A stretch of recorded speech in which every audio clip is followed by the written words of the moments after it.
तर महायुतीमध्ये सारं काही आलबेल नसल्याची चर्चा आहे। मात्र महायुती म्हणूनच सर्व निवडणुकांना सामोरे जाणार मंत्री उदय सामंत यांनी हे वक्तव्य केलंय। महायुती म्हणूनच आम्ही एकत्र होतो आणि आहोत असं मंत्री योगेश कदम यांनी सुद्धा म्हटलंय। महायुतीनेच आम्ही सगळ्या निवडणुकींना सामोरे जाणार आहोत। मी अनेक वेळा याचं उत्तर देताना असं सांगितलं की मी राज्याचा उद्योग मंत्री आहे, शिवसेनेचा उपनेता आहे, तुमच्याशी शिवसेनेचा एक घटक म्हणून तुमच्याशी बोलत असतो।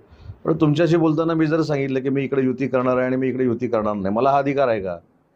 त्याच्यावर प्रत्येकानं स्वतःच्या अधिकाराचं पहिलं भान ठेवलं पाहिजे। मी समन्वय समितीचा सदस्य आहे म्हणजे मला अधिकार दिलेत का?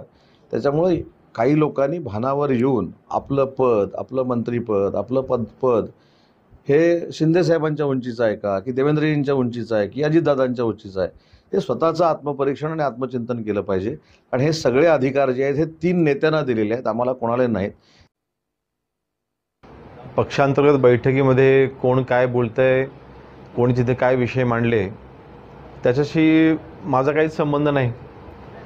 आज महायुती म्हणून आम्ही एकत्र आहोत आणि महायुती म्हणून आम्ही एकत्र काम करतोय।